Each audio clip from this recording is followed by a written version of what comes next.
মা অনেকক্ষণ চুপ থেকে, শুন বাবা লজ্জা শরমের মাথা খেয়ে বলছি, তোর কষ্ট আমি দেখতে পারব না। আর বয়স্ক মহিলাদের কাপড় চোপড়ের উপর থেকেই কেবল ভালো লাগে, খুললে নয়। তুই যদি চাস তাহলে আমাকে সেভাবে একবার দেখে নে। 5 বছর আগে আর্মিতে ভর্তি হয়েছি। বাড়িতে মা আর ছোট একটা বোন আছে, অনেক আগে মারা গেছে, আমি তখন 9-এ পড়ি আর ছোট বোনটা 5-এ। তখন থেকে মা নিজে সংগ্রাম করে সংসার চালিয়েছে, ঘরে বসে সেলাই মেশিন দিয়ে মানুষের কাপড় বানিয়ে বানিয়ে আমাদের ভরণপোষণ করেছে, কিছু চাষের জমি ছিল তাই রক্ষে। না তো আমার চাচা কাকারা যেমন হারামি এক মুঠো ভাত তুলে দেওয়ার মানুষ ছিল না। নানা নানি দাদা দাদি অনেক আগেই পটল তুলেছে, মামা মামিরা কিছুটা সহযোগিতা করেছে, তাও নাকড়ার মতো করেছে যাতে মা যা ভাগে পেত তা লিখিয়ে নিতে পারে। আমার ভুলি মা সরল মনে তা দিয়েও দিয়েছে। যা হোক, আমি কলেজে ভর্তি হয়েছি কেবলই, এমন সময় শুনলাম আর্মিতে লোক নিবে। মাকে বলে লাইনে দাঁড়িয়ে গেলাম। আমার নিজের উপর ভরসা ছিল, কারণ আমি মোটামুটি সব দিকেই ফিট। যেমন উচ্চতা তেমন বডি, মা বলে আমি আমার নানা মামাদের মতো হয়েছি, ঠিক পালোয়ান। বাবা কাকারা তো একেকটা টিনটিনে, সব কয়টা শুধু বদের হাড্ডি। যা হোক, ভালোই ভালোই টিকে গেলাম। বাড়িতে খুশির ঢোল বেজে উঠল, সবাই বলাবলি করল, যাক ছেলেটা কাজে লাগল, এখন যদি সোনালির কষ্ট দূর হয়। হ্যাঁ, আমি আমার মার কষ্ট দূর করার জন্য কোনো দিকে না তাকিয়ে খেলাধুলা করার বয়সে চাকরিতে চলে গেলাম। গ্রামের বাড়ি হওয়াতে ভয়ের কিছু নেই, আশেপাশে তো কাকা চাচারা আছে। আমার বোন শারমিন আক্তার, বয়স 19, ইন্টার সেকেন্ড ইয়ারে পড়ে, বাবার মতো টিনে কাঠি, আমারই এমন মেয়ে পছন্দের না। মা সোনালী বেগম, বয়স মনে হয় 42 হবে, দারুণ দেখতে, এখনও যুবতী মেয়েদের সাথে পাল্লা দিতে পারবে। ফর্সা লাল টকটকে, মার দীঘল কালো চুল ঘন মেঘের ভেলা, এত ঘন লম্বা চুল যে তা সারা পিঠ বেয়ে কোমর ছড়িয়ে নিচে নেমে যায়। লাল টকটকে ঠোঁট আর টানাটানা চোখ, সব মিলিয়ে আমার স্বপ্নের নারী, আমার জন্মদানকারী বিধবা মা। যা চরম পাপ, যা কখনো পাওয়ার নয়। সবই জানি, সবই বুঝি, তারপরও মনের কোথায় যেন সোনালীকে নিয়ে স্বপ্নের নীড় রচনা করি। যেখানে মা নয় সে আমার সোনালী, শুধু সোনালী। আমার মনের এ গোপন চাওয়ার কথা শুধু আমি জানি। আমার সরকারি বেতনে মার রূপ যেন দিনকে দিন বেড়েই চলছে।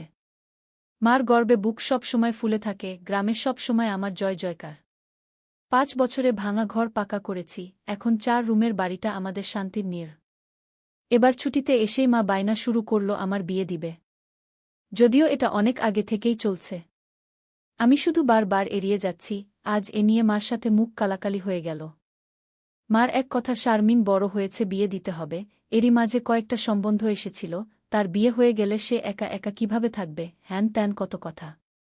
আমি এসেছি শুনে ছোট মামা এলো, সারাদিন থেকে বিকেলে যাওয়ার সময় আমাদের সবাইকে নিয়ে যেতে চাইল, আমরা না যাওয়াতে জোর করে শারমিনকে নিয়ে গেল, বলল 2 দিন পর মা বেটা গিয়ে বেরিয়ে আসবে আর শারমিনকে নিয়ে আসবে। আমাকে আর মাকে নিয়ে যাওয়ার জন্য আর কি এমনটা করল। সন্ধ্যা থেকে আকাশটা মেঘলা হয়ে আছে দেখে বাইরে গেলাম না। না হলে 2 দিন থেকে এসে সন্ধ্যার পর বন্ধুদের সাথে আড্ডা মারতে বেরিয়ে পড়ি। আজ গেলাম না দেখে মাও খুব খুশি। গরম গরম পকোড়া ভেজে দিল। বিছানায় বসে মা বেটা মিলে আরাম করে খাচ্ছি। মিশু, হু মা, কাউকে পছন্দ করিস? আমি মার মুখের দিকে তাকিয়ে মুচকি মুচকি হাসছি। বল না পছন্দ করিস, করলে এতদিন তুমি জানতে না, তবে হ্যাঁ, একজনকে খুব ভালো লাগে, এবং এও জানি তাকে আমি পাব না। কেন পাবি না? আমার ছেলে কি দেখতে খারাপ, কোনো লাট সাহেবে বেটি সে রে? হা হা। তুমি দেখি রেগে গেলে। রাখব না, এমন সোনার ছেলে আমার, আর কি না, বল তুই কে সে?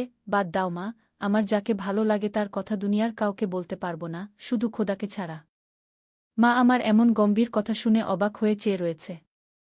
এটা কি কথা রে বাবা, আমাকে বলতে না পারিস তোর ভাবি মানে রাসেলের বুয়ের কাছে বলিস তুই? না মা, তা না, তুমি আমার সবচেয়ে বড় বন্ধু, তোমাকেই যেহেতু বলতে পারছি না, সেখানে বলতে গেলে তারা তো আমাদের শত্রু, তাদের বলতে যাব কেন? তাহলে বল না, কে সে, কোথায় বাড়ি, কোনো বাড়ির মেয়ে? আমি চুপ করে বসে রয়েছি। মা অনেকক্ষণ আমার উত্তরের অপেক্ষায় থেকে মুখ গোমরা করে চলে গেল। ঘন ঘন বিদ্যুৎ চমকাচ্ছে, আকাশটা কালো হয়ে আছে, রাতের তারাগুলো না জানি কোথায় ডুব দিয়েছে। আমি জানালার গ্লাস খুলে দিয়ে ঠান্ডা হাওয়া গায়ে মাখছি, হাত বাড়িয়ে ব্যাগটা নিয়ে খুললাম, সিগারেটের প্যাকেটটা বের করে একটা ধরিয়ে টানছি। প্যাকেট রাখতে গিয়ে মোবাইলের বক্সটার কথা মনে পড়ল। শারমিনের জন্য যা যা এনেছিলাম সব দিয়েছি, শুধু মার গুলো দেওয়া হয়নি, চেয়েছিলাম দিতে, এমন সময় ছোট মামা এলো তাই আর দেওয়া হয়নি। নতুন অ্যান্ড্রয়েড সেট, মা খুব খুশি হবে, আরেক বক্সে একটা স্বর্ণের চেইন, মার যেটা ছিল সেটা আমার এসএসসির ফর্ম ফিলআপের সময় বিক্রি করে দিয়েছিল। তখন থেকে মার গলা খালি। আরও কয়েকটা জিনিস আছে মার জন্য। আয় খেয়ে নে, ঝড় আসতে পারে, কারেন্ট চলে গেলে খেতে ঝামেলা হবে। আমি তাড়াতাড়ি সিগারেটটা জানালা দিয়ে বাইরে ফেলে দিয়ে বললাম, হা দাও। কি লজ্জা, মা সিগারেট খেতে দেখে নিল, জানে আমি খাই, তবে এভাবে দেখেনি কখনো। ঘরে বসে সিগারেট খাওয়াটা ভুল হয়ে গেছে, সারা ঘরে সিগারেটের ধোঁয়া। মা বেটা খেয়ে দিয়ে উঠলাম। মা বল, আমার রুমে এসো তো একটু। তুই যা, থালা বাসনগুলো গুছিয়ে আসছি। আমি রুমে এসে শুয়ে রইলাম। মা আধা ঘন্টা পর হাত মুছতে মুছতে এলো। কি রে বাবা? আমি উঠে মার হাত ধরে খাটে নিয়ে বসালাম। ব্যাগ থেকে এক এক করে শাড়ি, ব্লাউজের কাপড়, ছায়ার কাপড়, একটা বাদুর বোরকা, দুটো ওড়না, একটা শীতের জামা, চাদর এবং আরও একটা প্যাকেট দিলাম। প্যাকেটটা দিলাম ভয়ে ভয়ে, কারণ ওতে দুসেট ছোট জামাকাপড় আছে, জানি না দেখার পর কি বলবে। এত কিছু কি জন্য এনেছিস? তোর কি বুদ্ধিশুদ্ধি হবে না কখনো? প্রতিবারই এত কিছু আনা লাগবে? আহ থামো তো তুমি, যা লাগে তা আনব না। এটাতে কি রে? না, ওটা এখন খুলবে না, তোমার ঘরে গিয়ে খুলবে, আর প্লিজ রাগ করবে না। কি আছে এতে, তা তুমি খুলে দেখে নিও। আর হ্যাঁ, আরও কিছু আছে, এই বলে মোবাইলটা দিলাম। একটা থাকতে আরেকটা এত দামি মোবাইল, তোমার চেয়ে কেন কিছু দামি নয় আমার কাছে, এই বলে গালে একটা হামি দিলাম। মাও আমার কপালে হামি দিল। চোখ বন্ধ করো তো। কেন রে? আহ বন্ধ করো না একটু। মা হেসে দিয়ে চোখ বন্ধ করল। আমি চেইনটা মার গলায় পরিয়ে দিলাম। এখন চোখ খুলো মা। মা চোখ খুলে স্বর্ণের চেইনটা দেখে হুহু করে কেঁদে দিল। না মা না, কাঁদবে না, প্লিজ মা, কেঁদে না, তোমার মুখে হাসি দেখব বলে নিয়ে এসেছি, সেখানে তুমি যদি কাঁদো তাহলে আমার খুব কষ্ট হবে মা। না রে বাবা, কাঁদছি না, তুই বুঝবি না এটা কিসের কান্না। খুশি হয়েছ মা? হা রে বাবা, অনেক খুশি হয়েছি। এই বলে মা দাঁড়িয়ে উঠে আমাকে ধরল। আমি তো কেঁপে উঠলাম, মা কখনো এভাবে আমাকে ধরেছে বলে মনে পড়ে না। ইস কি নরম, কি সুন্দর ঘ্রাণ, ও দুটো আমার বুকে পিষ্ট হচ্ছে। মা অনেকটা খাটো হওয়াতে তার মাথাটা আমার থুতনির নিচে, চুল থেকে সুবাস এসে নাকে লাগছে। নাক মুখ ডুবিয়ে দিলাম চুলে। ধীরে ধীরে আমার ওটা শক্ত হচ্ছে। মন চাচ্ছে হাত দুটো আরেকটু নিচে নিয়ে রাখি, তবে সাহস পাচ্ছি না। মা আমার যা রাগী মানুষ, ছোটবেলায় কত বেতপিটা করেছে তার হিসাব নেই। মার মুখটা দুহাত দিয়ে ধরে কপালে একটা হামি দিলাম। আর কখনো কাঁদবে না মা, আমি যেন তোমার চোখে পানি না দেখি। আচ্ছা বাবা, আর কাঁদব না। তো যাও, লাল তাঁতের শাড়িটা পরে দেখাও তো, দেখি কেমন লাগে আমার মাকে। যা পাগল, আমি বিধবা মেয়ে লোক, এমন লাল টকটকে শাড়ি পরলে মানুষে কি বলবে? কে কি বলল তাতে তোমার কি যায় আসে? আর এখানে মানুষ আসবে কোথা থেকে? মানুষের সামনে না পড়তে চাইলে পড়ো না, এখন আমাকে তো পরে দেখাও। আমার খুব মন চাইছে সাজুগুজু করে কেমন লাগে দেখতে। তাই আমার বাবা এনেছে, আর আমি পরব না তা কি হয়? তবে মানুষের সামনে কখনো পড়তে বলিস না রে। ঠিক আছে মা, আমি শুধু আমার সুন্দরী মাকে দুচোখ ভরে দেখতে পেলেই হলো। যা দুষ্টু, মাকে কেউ সুন্দরী বলে? হা হা, তাই তাহলে কি বলবো গো? হিহি, তুই জানিস কি বলবি। বেয়াদবি নিও না, প্যাকেটে যা আছে তাও পড়ো। কি আছে রে এতে, যাও খুলে দেখো। মা চলে গেল, আমি পিছন থেকে দেখে মুগ্ধ হয়ে গেলাম। এ মহিলার কি কখনো যৌবনে ভাটা পড়বে না? প্রায় 15 মিনিট পরে মা এলো। অসম্ভব, এ কাকে দেখছি আমি? এতদিন এক পেরে শাড়িতে যে মাকে দেখেছি তার সাথে এ মহিলার কেন মিল নেয়? কি সুন্দর, অতুলনীয়, গর্জিয়াস, মার্ভেলাস, যতই উপমা দিই না কেন কম পড়ে যাবে। মা দরজার কাছে দাঁড়িয়ে আছে, আমি বিছানার পাশে হা করে দাঁড়িয়ে আছি।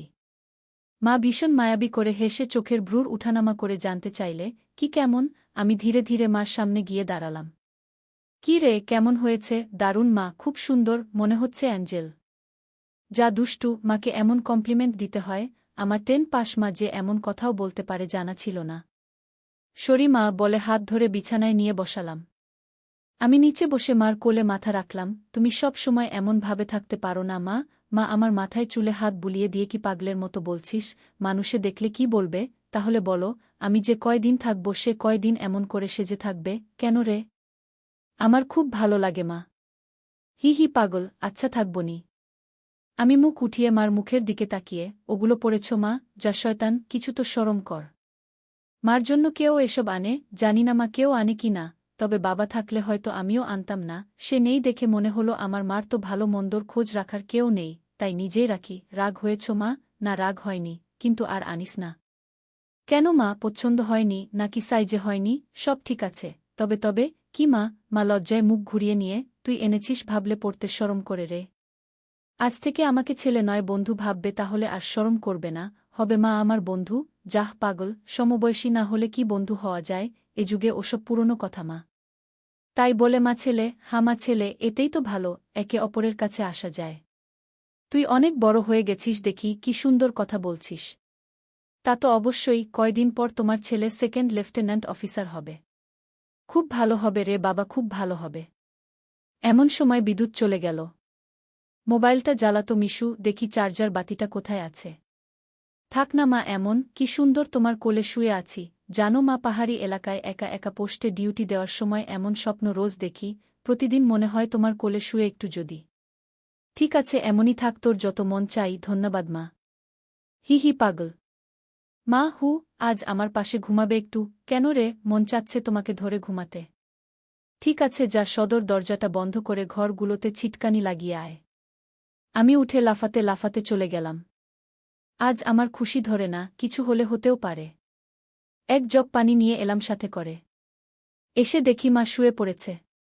টেবিলে জগটা রেখে খাটের পাশে দাঁড়ালাম। মা দেয়ালের দিকে সরে গিয়ে আমাকে জায়গা করে দিল। বজ্রপাতের আলোতে মার মুখটা মায়াবী মায়াবী লাগছে। খোলা জানালার হিম বাতাসে আমার মনে ঝড় তুলছে। জানি না মার মনে কি চলছে। মনে হচ্ছে মা তার স্বামীকে পাশে শোয়ার জন্য জায়গা করে দিল। মা নতুন বউ, আমি তার স্বামী। দাঁড়িয়ে রইলি যে, শুবি না? শুই। মার পাশে শুয়ে পড়লাম, দুজনে মুখোমুখি। আধো অন্ধকারে দুজনে দুজনার দিকে চেয়ে আছি। ঘুমাবি না? তুমি ঘুমাও, আমার ঘুম এত তাড়াতাড়ি আসে না। তাই আয় কাছে আয়, মাথায় হাত বুলিয়ে দিচ্ছি। আমাকে আর পাই কে? একেবারে মার বুকের কাছে বুক নিয়ে গেলাম, তবে কোমরটা দূরে রাখলাম। মা একটা হাত সাইডে লম্বা করে দিল, এখানে মাথা রাখ। মা তার হাতের উপর মাথা রাখতে বলছে। আমি সহজ মনে তাই করলাম। নাকটা মার বগল থেকে ৩-৪ ইঞ্চি দূরে। ভালোমতো দেখতে না পেলেও বুঝতে পারছি যে এর বেশি দূরে নয়। কারণ ঘামের ঘ্রাণ পাচ্ছি। মার বগলের ঘ্রাণেই তো আমার শরীর আনচান আনচান করছে। মার বাম হাতের উপর শুয়ে আছি, মা ডান হাত দিয়ে মাথায় হাত বুলিয়ে দিচ্ছে, এতে করে আঁচল উঁচু হচ্ছে। আর যখনই বিদ্যুৎ চমকাচ্ছে তখনই ওগুলো দেখতে পাচ্ছি। নিজেকে কন্ট্রোল করা মুশকিল হয়ে পড়ছে। মিশু, কাকে পছন্দ করিস বললি না তো? শুনলে রাগ করবে মা, তাই বলা যাবে না। কেন, এমন কাকে তোর মনে ধরেছে যে শুনলে রাগ করব? বাদ দাও না মা, নিজেকে তোমার কাছে ছোট করতে চাই না তোমার মনে কষ্ট দিতে। তোর কথার তো আগা মাথা কিছুই বুঝছি না। নাইবা বুঝলে মা? তোমাকে একটু ধরি। মা হি করে হেসে, ধর। কি সুন্দর ঘ্রাণ গো মা তোমার। যা শয়তান। আমি মার এমন আশকারা দেওয়া কথায় সাহস পেয়ে তাকে চিৎ করে দিলাম। মন চাচ্ছে কোমরাটা উপর তুলে দিতে। মুখটা উঁচু করে হামি দিয়ে বললাম, আমি তোমাকে খুব ভালোবাসি মা। মা আমার মুখটা দুহাত দিয়ে ধরে, আমিও তোকে খুব ভালোবাসি রে সোনা। আমার ভালোবাসাটা অন্যরকম মা। কেমন রে? মা ছাড়া আরও অনেক কিছু। কেমন? শুনলে রাগ করবে না তো? বল না, এত প্যাচাচ্ছিস কেন? তুমি আমার ড্রিম গার্ল মা, তাই তো? কি? মা, জানি এটা শুনে আমাকে খারাপ ভাবছ, এজন্যই বলতে চাইছিলাম না। আমি তোর মা মিশু, এমনটা কিভাবে ভাবতে পারলি? জানি না মা, শুধু জানি আমি তোমাকে প্রচণ্ড ভালোবাসি, তোমাকে ছাড়া কাউকে ভাবতে পারি না। চুপ কর বেয়াদব, এমন কথা বলতে তোর মুখে বাজছে না? সরি মা। এই বলে তার উপর থেকে উঠে খাট থেকে নেমে পানি খেলাম। মাও বিছানার উপর উঠে বসেছে, বুঝতে পারছি সে অবাক হয়ে আমার দিকে তাকিয়ে আছে। জানালার ধারে গিয়ে দাঁড়ালাম, বৃষ্টি থেমে গেছে, তারপরও আকাশ কালো হয়ে আছে। চাঁদ তারা কোথায় যেন লুকিয়ে গেছে আজ। ঠিক আমার হৃদয়ের মতো চারিদিকে অন্ধকার। এমন সময় কারেন্ট এলো। ঘরটা আলোকিত হয়ে গেল। আমি জানালাটা লাগিয়ে দিলাম, পর্দা ঝুলিয়ে দিয়ে ঘুরে দাঁড়ালাম। মা বিছানার উপর হাঁটুতে মাথা দিয়ে নির্বাক বসে আছে।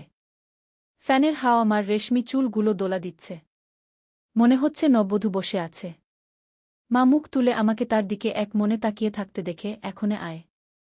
আমি মার কাছে গেলাম। বসলাম। মা আমার পিঠে হাত বুলিয়ে দিয়ে বলে, এমনটা হয় না বাবা, আমার লক্ষ্মী সোনা ছেলে। আমি কিছু মনে করিনি। আমি জানি তোদের বয়সের ছেলেদের ফ্যান্টাসি হয় খালা, চাচিরা। তবে মাকে নিয়ে ফ্যান্টাসি রচনা করা একটু বেশি হয়ে যায়। সরি মা। আমার ভোলি ভালি মা যে এতটা বুঝে, এতটা পোক্ত আমার জানাই ছিল না, এত অনেক শেয়ানা। ঠিক আছে, চেষ্টা কর আমার উপর থেকে মনটা সরিয়ে অন্য দিকে নিতে, বিয়েটা করে নে, দেখবি সুন্দরী বউ পেলে মাকে ভুলে যাবি। আমি মাথা নিচু করে, পারব না মা, প্লিজ, নিজের সাথে অনেক লড়াই করেছি, আমি ক্লান্ত মা, কিছুতেই তোমাকে মন থেকে সরাতে পারি না। কেন রে, কি এমন পাস আমার মাঝে? আমি মুখ তুলে মার মুখের দিকে তাকিয়ে, জানি না মা, শুধু জানি তুমি আমার সব, তোমার কথা চিন্তা করলেই আমার, কি তোর, পাগল হয়ে যায় মা। মা মুচকি হেসে, ও কিছু না, নিষিদ্ধ জিনিসের প্রতি টান একটু বেশিই হয়, আমি তো বুড়ি হয়ে গেছি, তুই যেমনটা ভাবিস তেমনটা আমি আর নেই। মার এমন কথা শুনে আমি কেঁপে উঠলাম, মা কি ইশারায় আমাকে বুঝালো যে তার জিনিসপত্র আর আগের মতো নেই, দেখলে আমার পছন্দ হবে না? দেখ বাবা, একেক জনের একেক জনকে ভালো লাগে, তাই বলে কি তাকেই নিজের করে পেতে হবে এমন কেন কথা আছে? অন্য কেন মা হলে এসব কথা শোনার সাথে সাথে চিৎকার চেঁচামেচি করে বাড়ি মাথায় তুলত, আমি কিন্তু তা করছি না, কারণ তুই আমার একমাত্র ছেলে, নারী ছেঁড়া বাঁধন, তোকে আমি অনেক ভালোবাসি, তাই বলছি আমার ভালোবাসার মর্যাদা রাখতে বিয়ে করে নে বাবা। দেখবি ধীরে ধীরে আমার থেকে মন বোমার দিকে চলে গেছে। ধন্যবাদ মা, তুমি আমার কথা মন দিয়ে শুনেছ এবং যুক্তি দিয়ে ভালো মন্দের বিচার করেছ বলে। তবে লজ্জা না করে বলছি মা, এর আগেও আমি দু-একটা মেয়ের সাথে মিশেছি, তারা শুধু সুখ পেয়েছে আমার কাছে, আদর ভালোবাসা একটুও পায়নি আমার কাছ থেকে। এমনকি আমার নিজেরও হয় না যতক্ষণ চোখ বন্ধ করে তোমাকে না ভাবি। যখন সেসব মেয়েদের জায়গায় তোমাকে কল্পনা করি তখন আমি আর নিজের মাঝে থাকি না, সুখের সাগরে ভেসে যায়, কেবলমাত্র তখনই হয় আমার। তুই তো অনেক দূর এগিয়ে গেছিস তাহলে, আমি অনেক আগে থেকেই বুঝতে পেরেছিলাম যে আর চোখে লুকিয়ে লুকিয়ে আমাকে দেখিস। ভাবতাম শয়তান ছেলে পুলে, আরেকটু বড় হলে সমবয়সী মেয়েদের সাথে মিশলে ঠিক হয়ে যাবে, কিন্তু এখন দেখছি তা না, তোর দেখি বয়স্ক মহিলাদের ভালো লাগে। এতক্ষণ মার সাথে এত খোলামেলা কথা বলতে পেরে নিজেকে অনেক হালকা লাগছে, সাহস করে মাকে ধরে শুইয়ে দিলাম। মা চুলে হাত বুলিয়ে দিচ্ছে। আমি তাহলে কি করব মা, সেটাই তো ভাবছি। যেটাই ভাবো মা, আমার মতো পরিবর্তন হবে না। মানে কি? মানেটা তুমি ভালো করেই জানো। মার কণ্ঠে এবার সত্যি সত্যি রাগের আওয়াজ পেলাম। তাই বলে সারা জীবন বিয়ে করবি না, নাকি ছেলে হয়ে মাকে বিয়ে করতে চাস? মা যে এমন কথা ঠাস করে বলে বসতে পারে তা আমি চিন্তাই করিনি। আমি বললাম, বিয়ে না করতে পারলেও তো তুমি আমার হতে পারো। এটা কি মামা বাড়ির আবদার নাকি? ছি ছি মিশু, এমনটা বলতে তোর মুখে বাঁধল না? তাহলে সারা জীবন ছেলেকে এভাবেই দেখতে পাবে মা, তোমার এই মিশু কখনো বিয়ে করবে না। মার চোখে জল টলমল করছে, আমি হাত দিয়ে তা মুছিয়ে দিলাম, আমি তো এমন কিছু করিনি মা, তাহলে তুমি কাঁদছ কেন? আমরা দুজন জাস্ট আলাপ করছি। মা অনেকক্ষণ চুপ থেকে, শুন বাবা, লজ্জা শরমের মাথা খেয়ে বলছি, তোর কষ্ট আমি দেখতে পারব না। আর বয়স্ক মহিলাদের কাপড় চোপড়ের উপর থেকেই কেবল ভালো লাগে, খুললে নয়। তুই যদি চাস তাহলে আমাকে সেভাবে একবার দেখে নে, তাও তুই মতো পরিবর্তন কর। তবে শুধু দেখতে পাবি, কিছু করতে পারবি না। মার মুখে এমন কথা শুনে আমি আর দুনিয়াতে নেই। বল রাজি? আর যদি আমি দেখে আরও বেশি আকর্ষণ অনুভব করি তাহলে? আমি বলতে চেয়েছি যে, আজ আমাকে দেখ, আর আগেও তো তুই অন্যদের দেখেছিস, তাহলেই তফাৎটা বুঝতে পারবি। আমার মনে হচ্ছে আমার মতো মার মনের ভিতরেও কিছু আছে, নয়তো দেখার কথা, আমি তো কিছু বলিনি। মা নিজ থেকে দেখতে দিতে চাইছে যে। রাজি? রাজি। যা, বড় লাইটটা বন্ধ করে ছোট লাইটটা জ্বালিয়ে আয়। মনে মনে ভাবলাম, কি সৌভাগ্য, আজ তো আমার পোয়া 12 লেগে গেছে। নীল বাতিটা জ্বালিয়ে খাটের পাশে দাঁড়িয়ে রইলাম। মাও উঠে দাঁড়াল। ধন্যবাদ মা, আমার স্বপ্ন পূরণ করার জন্য। তোর জন্য আমি সব পারি রে, শুধু কথাদের সব দেখে নিয়ে মাকে ভুলে যাবি না তো, বা ভুল বুঝবি না তো? কি বলছো মা, তুমি আমার মা, আমার স্বপ্নের রানী, আমার ফ্যান্টাসির জগৎ, সব কিছুই তুমি। তোমাকে ভুলে গেলে তো নিজেকেই ভুলে যাওয়া হয়। কথা দিলাম মা, জীবন থাকতে তোমার অবাধ্য হব না, ভুল বুঝা বা ভুলে যাওয়া তো দূরের কথা। আমি বললাম, কিছু মনে করো না মা, আমি কি ছুঁয়ে দেখতে পারবো? মা আমার চোখের দিকে তাকিয়ে, আমি তোর মা মিশু। মা, তুমি আমার মা এবং আমার স্বপ্নের রানীও। আমি পিছন দিকে গিয়ে শাড়ির আঁচলটা ফেলে দিলাম।